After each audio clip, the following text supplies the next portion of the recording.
737 MAX 9 plane back in the air. Execution with nitrogen gas. Smith is holding his breath as lungs secure. DC border talks. Donald Trump is poised to just chop the legs out from beneath them. Good morning. I'm Steve K. with the CBS World News Roundup. Some of Alaska Airlines' Boeing 737 MAX 9 jets will be back in the air today for the first time since a door panel blew out on a flight 3 weeks ago. Planes have been grounded and inspected since. Here's CBS's Chris Van Cleve. Alaska Airlines is just hours away from its first passenger flight since the planes were grounded. NTSB investigators will return to Boeing's 737 MAX plant today as another team in Washington continues a forensic examination of the door panel that blew out, trying to determine if the 4 bolts that should have held the door in place were installed. That work happening as questions swirl over anonymous posts purportedly from a current Boeing employee and a detailed report in the Air Current alleging during final production, Boeing accessed the door panel that eventually blew off in order to make repairs to the fuselage. Boeing declined to comment, but if that work occurred, those bolts would have had to been removed. After the blowout, they remain unaccounted for. Last night in Alabama, a first-of-its-kind execution using nitrogen gas to put convicted killer Kenneth Eugene Smith to death. CBS's Lily Luciano says some witnesses called it inhumane. The 58-year-old was pronounced dead at 8:25 p.m., 22 minutes after he started breathing in nitrogen gas through a face mask, depriving him of oxygen. He began shaking and writhing, but he was tied very tightly down. Lauren Layton, with her CBS News affiliate in Huntsville, Alabama, was one of 5 reporters who witnessed the execution. They say Smith appeared conscious for several minutes.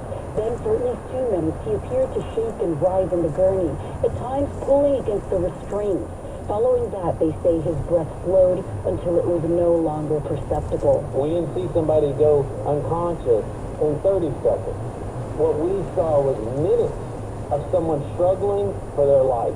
Reverend Jeff Hood was in the execution chamber with Smith. He said Smith was not unconscious in seconds, like the state predicted. We saw minutes of someone heaving back and forth. In New York, it lasted 4 minutes.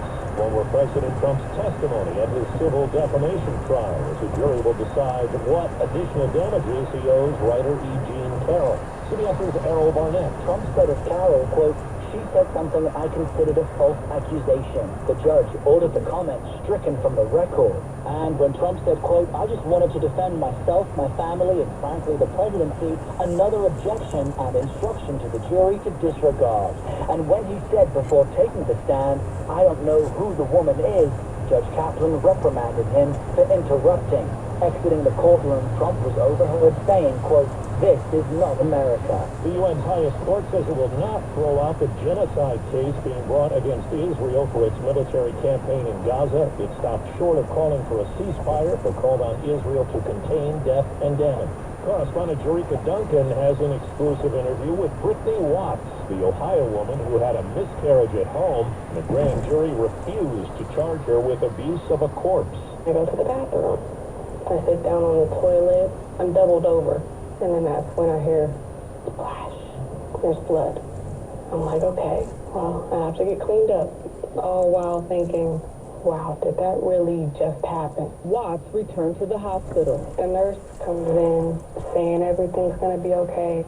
The nurse that was comforting me was the one who called the police. Did she say if the baby was alive or not? She said she didn't want to look, she didn't want the baby, and she didn't look. I said I did not want to look.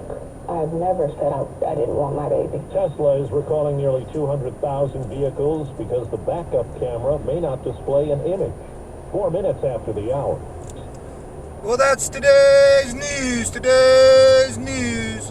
I didn't hear any good news, did you? I didn't think so. I guess it's all about perspective. The glass is half full. Well, as always, I'd like to thank you again for coming along with me on these Dash Cam News adventures. You know the drill. Peace, love, and all that hippie jazz. Bye-bye, everybody. It's 54 degrees in Vallejo, California.